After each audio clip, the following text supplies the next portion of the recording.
The dawn carried a brittle silence across the fields, the kind of silence that came after frost had crept over every blade of grass. A faint mist clung to the low ground, and the fence posts stood like gray sentinels along the boundary of the farm. He noticed it then.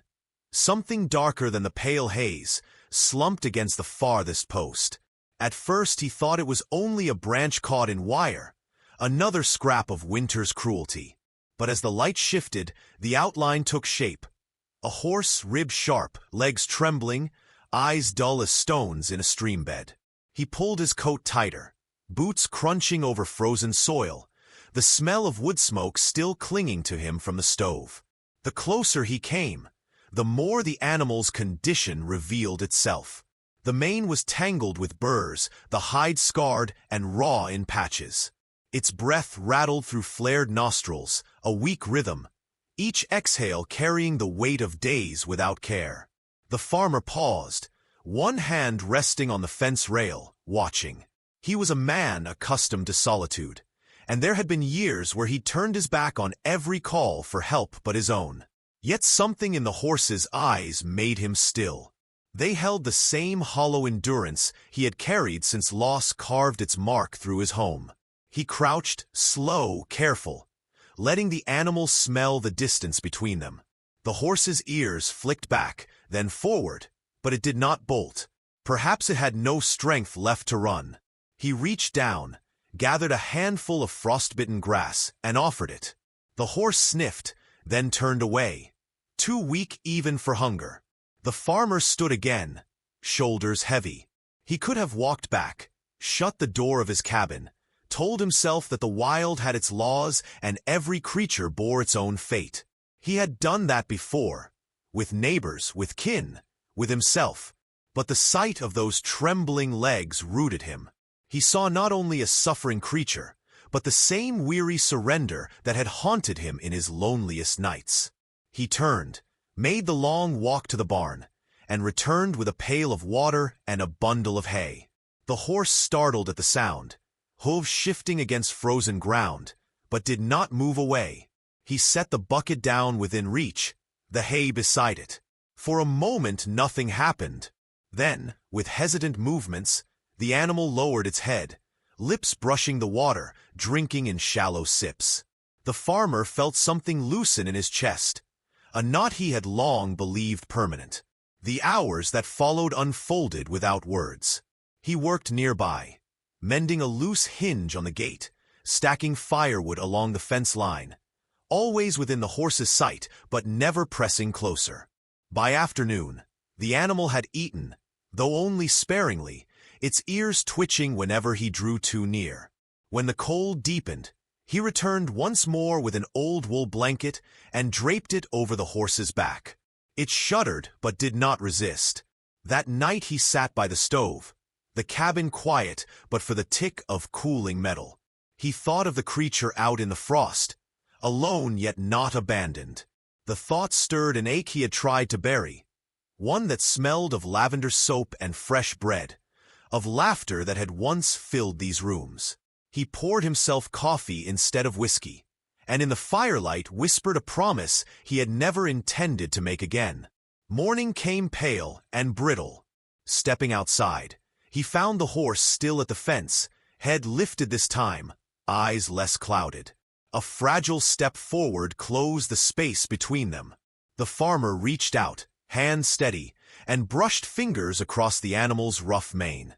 It flinched but did not retreat. "You're safe here," he murmured, his voice rough from disuse. The words carried into the cold air, settling like a vow. For the first time in years, he felt the silence answer him not with emptiness but with presence. And though the day ahead held nothing certain, he knew he would not turn away. The mornings became measured by ritual. He would step out into the chill, breath fogging before him, and the horse would already be waiting at the fence, head lifted with cautious expectancy. The frost lingered, painting every plank and post in silver, but the animal's eyes no longer seemed dulled by despair. Each day, the farmer carried a pail of oats or hay, setting it down just within reach, never demanding more than the horse could give. At first it ate with wary glances, muscles tensed as though escape were still an option. But slowly, as days folded into each other, the fear lessened, and the trembling steadied into trust. He had not spoken much in years, his voice roughened by silence. Yet now he found himself murmuring to the horse as he worked, fragments of thought that would otherwise have remained unspoken. Sometimes he recalled lines from hymns his wife once sang as she scrubbed laundry or shelled beans by the stove. He hummed the tune without realizing, and the animal's ears would flick toward him, as though listening. That small acknowledgement warmed him in ways no fire had since her absence. Each evening, before the sun dropped behind the tree line, he brushed the horse's tangled mane with deliberate patience. The first attempt had been met with panic. Eyes wide, hooves striking the ground in fear, but persistence softened resistance. By the third day, the brush slid more easily across the hide, untangling burrs and dirt.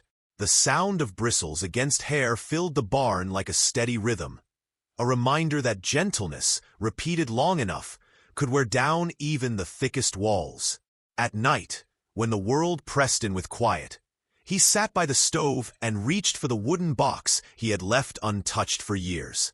Inside lay the letter she had written before the illness carried her beyond reach. The paper was creased, edges softened from being unfolded and refolded, though he had not read it fully since the day it came into his hands. That night, with the fire low and shadows shifting on the walls, he unfolded it again. The words trembled in his throat as he read them aloud, not to himself, but to the horse resting in the barn beyond the cabin walls.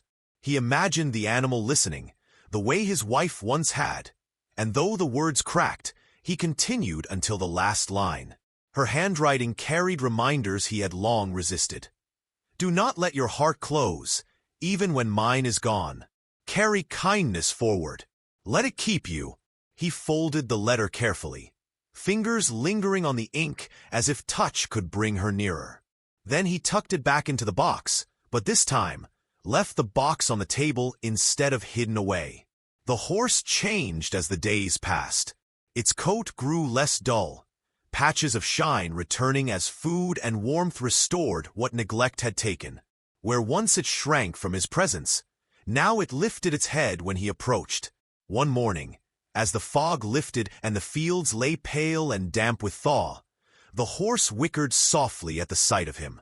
The sound was not strong, more breath than voice, but it reached into him like sunlight after long rain. He paused, hand tightening on the fence rail, unable to hide the tremor that rose in his chest. The farmer began to notice how much his own habits shifted. He lingered longer at the barn, mended fences with steadier hands, and found himself listening for the quiet steps of the animal pacing in its stall. The silence no longer pressed like a weight, but wrapped around him with a fragile comfort. Where grief had hollowed him, this shared routine carved new meaning. One evening, after setting fresh straw in the stall, he leaned against the doorframe and let the lantern light spill across the horse's frame. It raised its head, eyes reflecting the glow, and for a long moment neither moved. The barn smelled of hay and earth, of smoke drifting faintly from the cabin chimney. In that stillness, he whispered words that surprised him even as they left his lips. "You're not the only one who needed saving." The horse flicked its ears, stepped closer, and lowered its head as if to accept. He reached out, hand steady now, and rested it against the warm hide. The heartbeat beneath carried steady strength, and with it came a reminder that life, despite its cruelty, still offered second chances. The lantern guttered, throwing shadows across the walls, but he did not move away. Outside, night gathered over the fields, and for the first time in years, he did not dread what the darkness would bring. Instead, he lingered, held by the simple presence of another living soul, knowing the story was only beginning. The first true storm of winter arrived without warning. The morning had carried a pale sky, brittle but calm, yet by afternoon the wind roared across the valley, driving snow sideways, thick enough to erase the horizon. The farmer struggled to secure the barn doors, shoulders straining against the gale as drifts rose like walls around him. Inside, the horse stamped nervously, nostrils flaring with the sharp scent of cold. He whispered reassurance, though his own voice quivered with fatigue. By nightfall, the storm hammered every plank and roof tile, the cabin trembling with its fury. He knew the fences would not hold. The drifts would break posts, scatter boards, and drive the few sheep he still kept into danger. Against better judgment, he pulled on his coat and stepped back into the chaos. Snow blinded his path, wind cutting like knives across his face. He pushed forward through waist-deep drifts, muscles burning, until his leg, already weakened by an old injury, buckled. He dropped hard to the ground, breath stolen, the storm roaring louder than his heartbeat. Through the white blur, a shape moved. At first he thought it a trick of exhaustion, but then the horse emerged, pushing against the storm with steady force. It had broken free of the stall to follow him, mane whipped into a wild halo.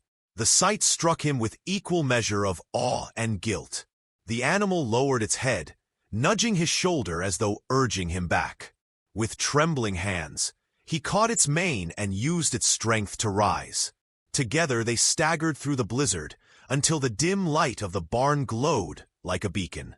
Inside, he collapsed against a hay bale, lungs heaving, while the horse stood beside him, sides heaving but unflinching. The days that followed carried the weight of recovery. His leg throbbed, refusing to bear heavy loads, yet there was work to be done. The storm had torn half the fences from their posts and left the fields littered with branches and debris. He considered leaving the wreckage until spring, but the needs of the animals pressed too sharply. It was then he looked at the horse and, for the first time, fastened a simple harness across its chest. The leather straps looked almost ceremonial on the animal once too weak to stand. With quiet patience, he guided it toward the fallen timbers. The horse shifted uneasily, uncertain, but when he placed his hand along its neck and gave a gentle command, it leaned into the weight. Together they dragged the wood across the field, step by step, until the task was done. The partnership grew in those days of hardship. What he could not lift, the horse carried. Where his body faltered, the animal's strength filled the gap.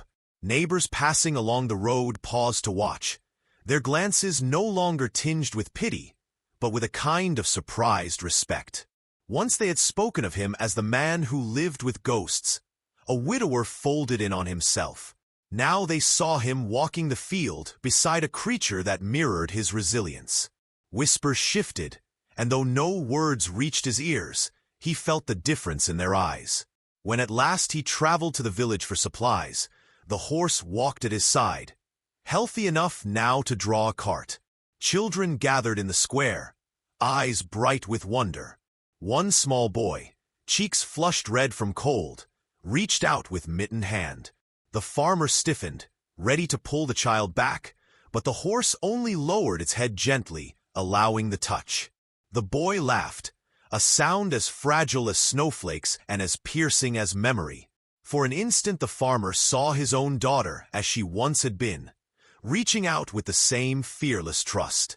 The echo of her absence pressed against him, sharp and tender. That night, after returning home, he sat by the lantern in the barn, the horse standing near, ears flicking at the sound of his breathing. He reached into his coat, drew out the old letter once more, and read the words softly. His voice did not crack this time. When he finished, he folded the paper, then spoke aloud into the straw-scented quiet. "You've given me back more than I gave you." The horse shifted closer, warm breath ghosting across his sleeve. He let his hand rest there, steady against its neck, and for the first time in years, he felt not alone in his burdens but carried, somehow, by the simple grace of shared survival. Outside, snow melted slowly into the soil, promising a season yet to come. Spring came with water instead of snow. The thaw loosened the riverbanks, sending torrents rushing through low fields that only weeks earlier had been brittle with frost. He had risen early that morning to check the fences, the sky swollen with clouds, the air damp and uneasy. By the time he reached the pasture, the ground had already softened beneath his boots, water threading in rivulets through the grass. He moved with urgency, knowing the sheep would not last if the river rose further. But haste betrayed him. His weakened legs slipped in the mud, and before he could brace, he pitched forward into the cold surge. The current seized him, pulling hard toward the deeper cut of the stream. He clawed at the earth, hands tearing through grass, but the mud gave no hold. Water filled his mouth, choking, freezing every limb. For a moment, despair returned in its rawest form. The same despair that had once convinced him he could not go on without her. The current dragged, and his strength ebbed like smoke in wind. Then the ground shook with pounding hooves. Through spray and silt, the horse appeared, muscles straining as it fought the rising flood. It plunged into the water without hesitation, a force of will stronger than panic. He felt the press of its shoulder against him, the solidity of life where all else dissolved. With shaking hands he clutched the rough mane, and together they staggered toward firmer ground. Every step was a battle, but the horse leaned forward, pulling him, carrying him, refusing to yield. At last they collapsed on the far bank, mud and water streaming from both. He lay gasping, eyes shut, the taste of river sharp in his mouth. The horse stood above him, chest heaving, eyes bright with determination unbroken by exhaustion. Slowly, he rolled to his side, pressing his forehead against its damp hide. Gratitude flooded him in silence, no words strong enough to hold what had just been given back. That night, he sat by the cabin fire, blanket around his shoulders, the old letter spread once more across the table. His hands were raw, knuckles torn, yet steady as he smoothed the paper flat. He read the words aloud, this time to their end, letting every line fall like rain upon parched soil. Her voice, carried in ink, seemed to fill the room. Do not live closed. Do not forget kindness. Even when I am gone, love must be carried forward. Tears blurred the page, but he did not turn away. He let them fall, unashamed, as the firelight bent and shifted. The box that had guarded the letter was pushed aside.